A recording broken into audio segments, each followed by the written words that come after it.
morning, I'm Professor Todd Lee Doyle, and this is Hanyang English Language Podcast. We are here today with 6 students, 3 international and 3 Korean, to ask questions to President Lee at Hanyang University. My name is Dominika Hrušková. I'm majoring in logistics and I'm from Czech Republic. And my question is, what is the purpose of having exchange students in Hanyang University? If it's a competitive advantage for university to have more and more exchange students, and what are the future plans for Hanyang with this exchange program? Okay. Hi, Dominika. My name is Young Lee, the president of Hanyang University. Thank you for asking those questions. We have about 600 exchange students going out from Hanyang University, whereas we receive about 900 international students as an incoming student. So there is a mismatch, imbalance in the inbound and outbound students.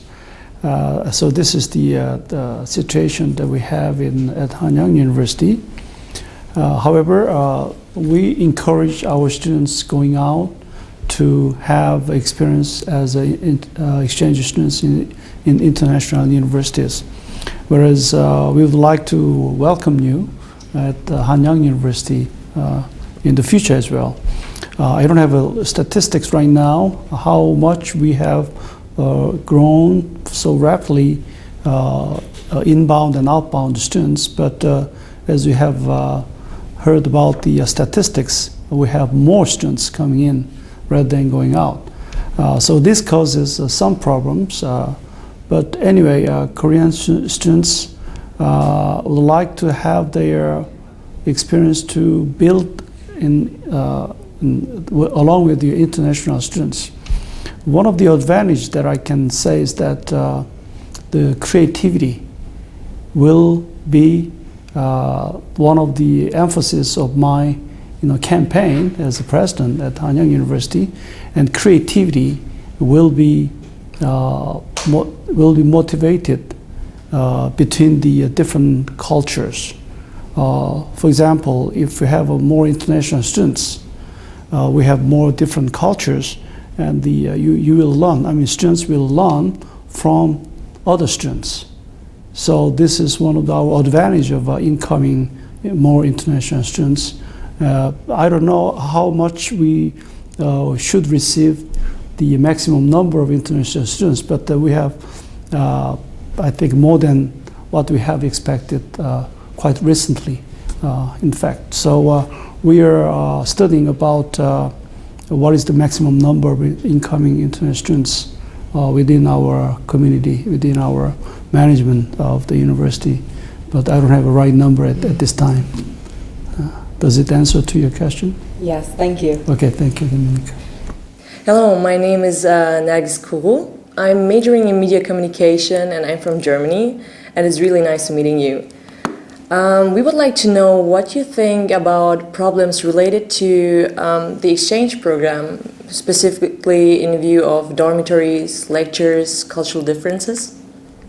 Okay, nice meeting you, Kuru, and thank you for the question again. As you have heard, we have more incoming international students, and particularly exchange students these days. If I will break down those 900 incoming students in different regions, we have about 500 from Europe and about 220 from Asia, and the rest of them are from South America or North America and others.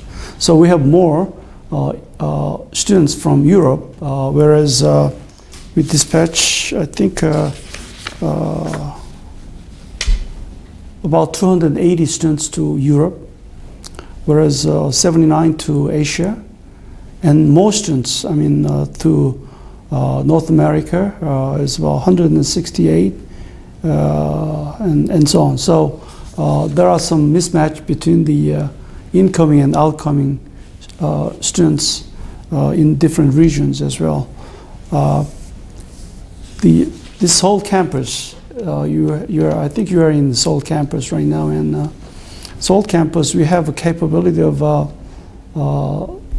the dormitory available for the students will be only about 1,300, and we have 900 incoming students as an exchange students, and you can expect that we have a lot of difficulties of dormitories, rooms available for the students. So we plan to build a international dormitory in a couple of years, but it will take some years, as you can imagine. But we are planning to accommodate perhaps about 900 international students. That's only for the international students in the in Wangshin area, and we are building 2 more dormitories to enlarge the number of students to accommodate our dormitory in the sense. So dormitory will be most important and problem that you are facing right now, I believe. Another problem will be perhaps openness of the incoming international students compared to Korean students.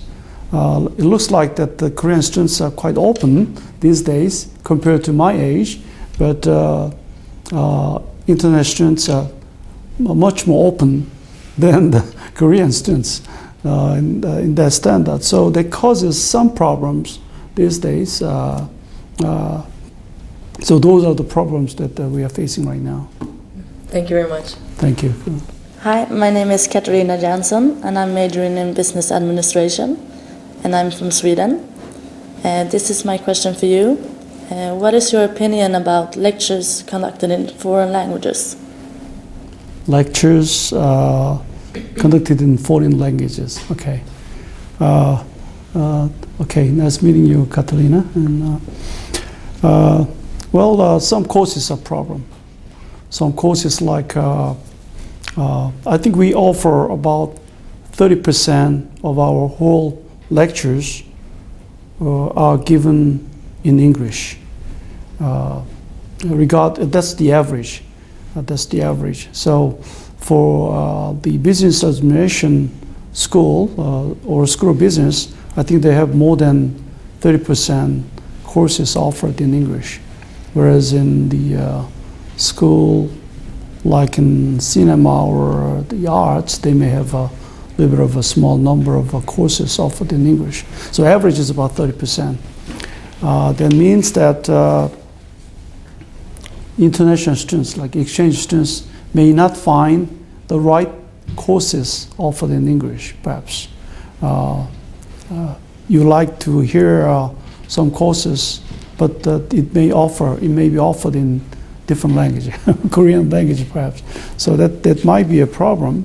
And professors have a lot of loads in their, delivering their lecture in English if they are not prepared to give a lecture in English. In other words, because of the very rapid increase in number of international students quite recently, although professors are planning to offer their courses in a certain number of lectures, but they have to increase their loads many hours per week, more per week.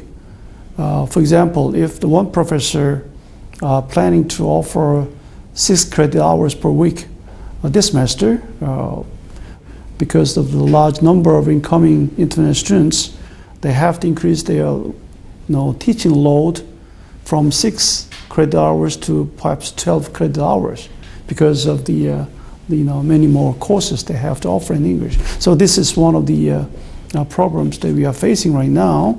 But the basic principle of the Hanyang University is that if there is one international student in the class, professor or faculty should speak in English. This is our basic principle. So I think although we may have a little bit issues in the quite rapid number of increasing workloads or teaching load for some courses or some schools, I think we will resolve that issues in the future. Thank you, Catalina. Hello, my name is Gonsak Seo, and my major is Future Automotive Engineering. This is my question. What does Korean universities offer to international students that they cannot get at their own universities? Okay. Hi, Gonzak. The Korean universities, we have about more than 200 Korean universities, whereas the Minister of Education was very eagerly, hope that they would like to solicit more international students. But Hanyang University has solicited and invited the more international students. Quite recently, as you may heard, the number of international students that is coming from Europe, mostly as an exchange students. We have about more than 2,000 degree-seeking students. Degree-seeking students are different from international exchange students.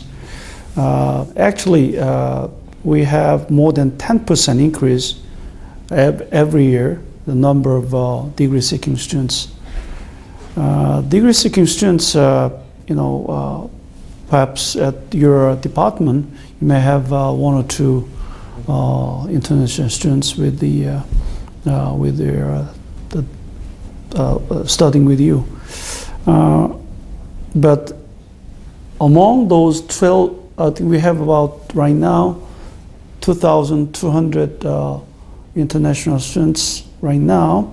Among them, I think about 400 in the graduate school, whereas the rest of them are undergraduate students. Of course, we have about 10% in Eureka campus, whereas the rest of them are in the Seoul campus. So you can imagine that most of the international degree-seeking students are residing at the Seoul campus. However, there are some specific region that you can say in those degree-seeking students. About 75% of those degree-seeking students are from China, and perhaps some from Pakistan and Brazil and so on. So most of those degree-seeking students were, they are studying with you, are from very specific Asian regions. We have some problem of in certain departments, like particularly in the engineering schools, that the level of different level of the students, whereas students like you have very competent in getting into the university, whereas those international students may not be, perhaps. Although we were quite selective in choosing those students in those regions. But of course, there are some mismatches between the student competence. We try to match those competence between the domestic and international students in the degree-seeking levels, but there are some difficulties, of course. We targeted to about 10% of our total students to be international in terms of degree-seeking students, not the exchange students, okay? But right now, we were very eager to increase the number of degree-seeking students, but as you can see, the number of international degree-seeking students are reaching up to those levels. We are about 7.5% of our whole, students are composed of international degree-seeking students. So we have reaching to the level of our target. But we are quite different from the other Korean universities in the local areas. Most of the international degree-seeking students would like to stay nearby Seoul area, Seoul metropolitan area rather than going through the other areas. If you take a look at the number of statistics between the Seoul campus versus the Eureka campus, it's only about 40 minutes or 50 minutes apart, but we mainly have 90% of our international students are in Seoul campus, whereas only 10% in Eureka campus. So you can imagine the mismatch between students in metropolitan area versus the other areas. The Korean university may offer to international students perhaps with the different culture. Perhaps we can offer the Korean cultural experiences, maybe food and so on. But those Chinese students in particular, if they enter into the Hanyang University and they would like to get a job, maybe half of them are trying to get a job in Korea, and the rest of them would like to go back to China and get a job there. But they may have a difficulty in getting a job in Korea right now at this time. So we would like to provide more job opportunities for those who graduated from Hanyang University as an international degree-seeking students. That's not very much possible. So we would like to link those degree-seeking students with our alumni in China, particularly in Shanghai area and Beijing area and Harbin area. We have many more, our alumni working in those regions.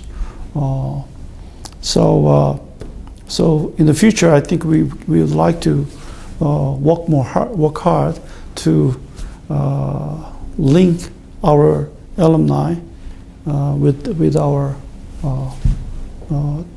companies there in Shanghai. In fact, I'm going to Shanghai this weekend and next weekend as well, just one day trip, because it's only a 2-hour trip, So I would like to meet with our alumni, particularly Alumni Association in Shanghai tomorrow, and the week after next week meet with our parents from the students from China next week. So this is our activity is to promote our Chinese students to get more jobs and to link with our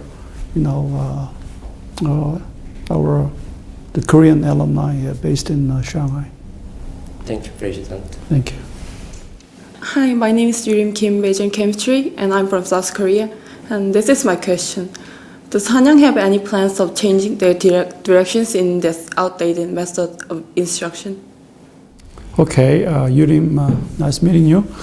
And well, the question might be whether we'd like to have concentrate our educational system toward the undergraduate education intensive university rather than research-oriented university.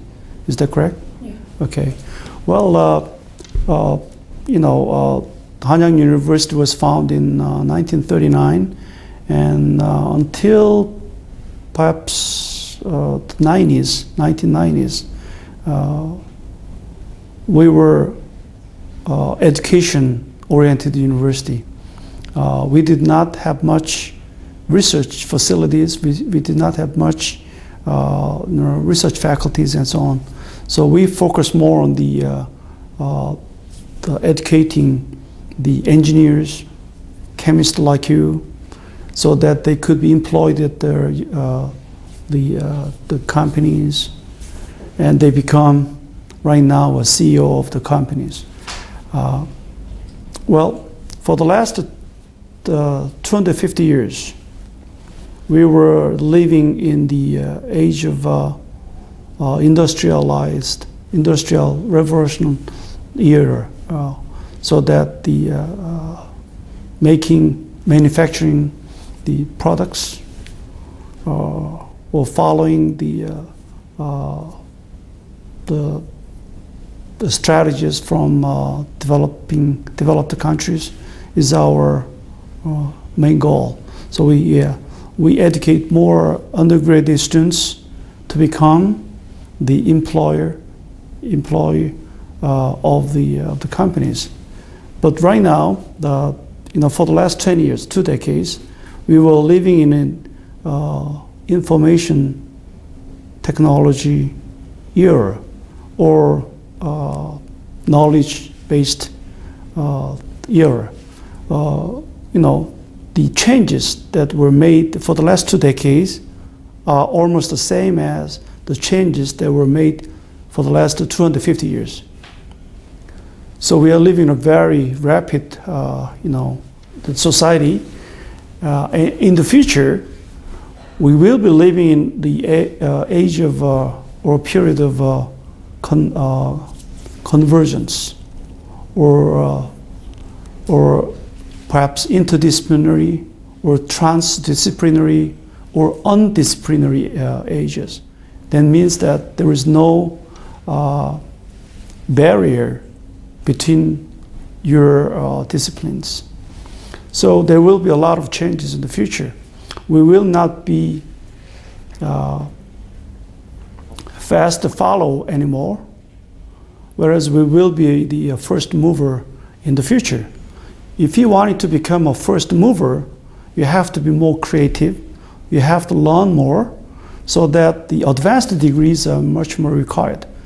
That's why we would like to move our strategies from teaching university toward the research-oriented university. Although we will focus our undergraduate education and keep the undergraduate education, we would like to concentrate our faculties to be more research-oriented, okay? So that you, as an undergraduate student, will be working more with the graduate students, of course with the faculty, so that you learn more, in-depth knowledge as a chemist. Okay? I think that will be much more beneficial for you and to our society. So I don't have anything to change our strategies to become back to the teaching university in that sense. This is quite important for the natural science and engineering, as well as other liberal arts and social sciences as well, and management as well. Thank you. Okay. Hello, my name is Jae-jun Hong. I also major in chemistry. And for the last question, what advice would you give to today's college students in regards to preparing for the future? Okay. Hi, Jae-jun. Hello. Yes, that's a very important question. The college days are called a golden time of your life. That's what I heard when I was a student like you many years ago. According to Australian government report, the 65% of our current job will be gone in the future. In other words, 1/3 of your current job is just remaining as it is, but 2/3 should be changed in the future. What it means is that, particularly to you, not for me, and to him, is that you have to be prepared for the new jobs. Or you may create the new jobs as well. How can you create your new jobs? You may have heard about to become a lawyer or a medical doctor or a teacher or whatever. I think those jobs may be gone in the future. if you think about the automobile, right now we need the mechanics to fix your automobile, but so that many more mechanical engineers are involved in making the automobiles. But in the future, perhaps there will be no more mechanical engines. There'll be no drivers because of the autonomous automobiles. If you think about the autonomous or self-driving the automobiles, perhaps insurance companies will be perhaps gone, right? There will be no need for insurance companies because there will be no accidents. So there will be a lot more changes in the future. If a new baby is born right now, he or she is expected to live 120 years, whereas we are expected to live maybe 9 years or something like that. But newborn baby, perhaps your next generation is expected to live more in the future with the different jobs. And there is also an expectation that perhaps you or your next generation may change your new jobs every 10 years. I have been teaching for the last 30 years, so my full-time job is a teaching as my profession, but in the future it may not be. So continuing education will be very important. Creativity is very important as well. The creativity is coming from, as I told you, from mixture or mingling of different cultures as well as different disciplines. So learn from others will be the principle for the creativity. So you have to be more smart, but smarter than the people that have been living ahead of you. So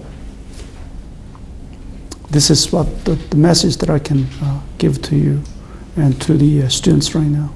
Thank you very much. This concludes our interview with President Lee at Hanyang University. This is Hanyang English Language Podcast saying goodbye. Bye.